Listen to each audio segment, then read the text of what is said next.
제목이 좀 어렵습니다. 세계관과 존재론. 이런 제목이 익숙한 분도 있을 겁니다. 사전 그대로 옮기면 세계관은 어떤 지식이나 관점을 가지고 세계를 근본적으로 인식하는 방식이나 틀을 말합니다. 존재론이란 모든 존재하는 것이 공통으로 지니는 근본적인 규정이나 원리를 고찰해 설명하려는 노력입니다. 어려운 말로 형이상학이라고 하죠. 조금 쉽게 말하자면 너는 세상에 왜 있는 것 같니? 너는 세상이 무엇으로 이루어졌는지 아니? 너는 세상이 어떻게 돌아가는지 아니? 와 같은 질문에 대한 대답입니다.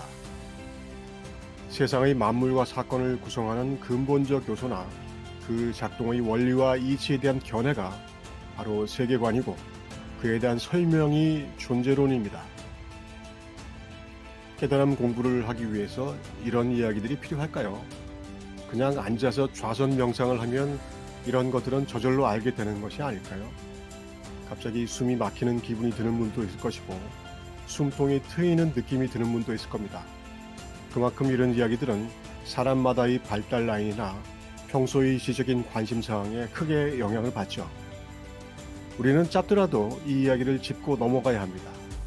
왜냐하면 자기도 모르고 설명하기도 힘든 자신만의 세계관과 존재론이 이미 형성되어 있기 때문이죠. 내가 선택해서 나의 세계관이라고 선언한 것이 없을지라도 우리는 그런 것 없이는 한순간도 사람으로서 생활할 수 없습니다. 내가 이렇게 살고 있는 것 자체가 하나의 세계관을 인정하고 수용한 덕분입니다. 그런 것이 없다고 느낄 때조차도 사실은 그런 것을 전제한 상태로 세상을 살아갑니다. 나는 그런 것이 전혀 없다고 하는 것은 마치 고아는 그 사람을 낳은 육체적인 어머니가 없다고 하는 것과 같습니다. 어쩌면 마음 공부란 마음을 고요하게 하는 것이기보다는 마음을 시끄럽게 하는 것일지도 모릅니다. 확고부동하게 자리 잡은 생각의 틀을 무너뜨리지 않는 한 그 마음은 고요함을 발견하지 못할지도 모릅니다. 자기 틀 안에서의 고요함이란 에고로 사는 인간의 익숙한 편안함으로 그치고 말 것입니다. 그래서 우리는 용기를 내어 물어야 합니다. 나는 세상을 뭐라고 생각하는가?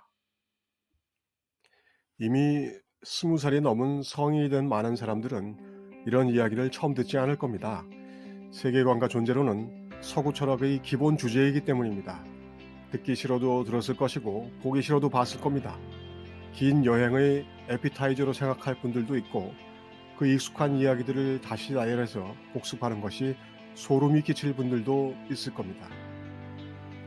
물론 우리는 여기서 그것들을 모두 다루지 않을 겁니다. 아주 간단하게 다룰 겁니다. 하지만 우리가 스스로 인식하지 못하는 세계관이 인간으로 사는 우리 삶을 강력하게 규정하고 있다는 것을 한 번쯤 돌아보고 이해하는 것은 아주 좋은 마음 공부에 해당합니다. 알고 보면 큰 충격일 수도 있습니다. 서구 철학이 우리에게는 익숙하니 그 이분법의 질문을 던져서 이야기를 끌어가 보도록 하죠. 우리가 아는 이 세상, 즉 세계는 물질입니까? 아니면 정신입니까? 앞의 것을 유물론, 뒤의 것을 관념론이라고 하기도 합니다. 그것을 인식 주체를 기준으로 주관적이냐, 객관적이냐 하고 분류하기도 합니다. 서구 철학은 유물론과 관념론이 큰 줄기를 그리고 가지를 치면서 내려온 형이상학의 역사라고 할 수 있습니다. 우리 또래들이 어린 나이에 처음 들었던 원질, 아르케에서부터 데모크리투스의 원자론 같은 이야기들이 그 시작이죠. 어려서부터 분자 원자라는 말을 들어서 알고 있고 그게 과학이라고 배웠는데 그 오랜 옛날에 원자를 주장한 사람이 있었다고 하니 놀라운 발견이었죠. 그리고 이 주제들은 물질과 정신으로 이어집니다. 실천과 윤리가 중요했던 동양 철학에 비해 서양 철학은 형이상학이 발달해서 기원전부터 신과 본질이라는 주제에 천착합니다. 이른바 플라톤의 이데아 이론에서부터 시작해 눈에 보이는 것과 그것을 아는 것, 그리고 그 아는 것에 대해 그것이 진실이라고 입증해 줄 수 있는 것이 무엇인지에 대해 깊게 탐구에 들어갑니다. 이런 것들이 모두 세상을 보는 하나의 관점, 틀, 해석 기준을 만들게 되는데 그것을 세계관이라고 이름 붙인 것이죠. 우리는 지금 비교적 자유롭게 나는 세계를 이렇게 본다. 나는 세상은 물질이라고 봐. 아니 나는 세상이라는 것이 결국 정신작용이라고 봐. 아니야 나는 세상에서 일어나는 일이 물질이나 정신이 아니라 그냥 우리가 이름 붙이기 나름인 우리가 알 수 없는 그 무엇라고 생각해. 이런 식으로 자기 견해를 밝힐 수 있죠. 하지만 근대, 현대 이전에 이런 자기 견해를 발설하는 것은 그 당시 사회나 정치, 경제, 문화 체제에 위협이 될 수 있었습니다. 사문난적, 종교재판 같은 용어는 우리가 실감할 수 있는 것이 아니지만 당대의 세계관을 벗어난 알미나 주장에 대한 매우 엄격한 방어 기제였죠. 우리는 대표적인 사례로 코페르니쿠스의 시동설이 천동설에 억압당하는 사례를 알지만 이런 일들은 거의 모든 시대의 일반적인 일이었습니다. 우리가 이렇게 금기 없이 세계관을 이야기하게 된 것은 비교적 최근의 일입니다.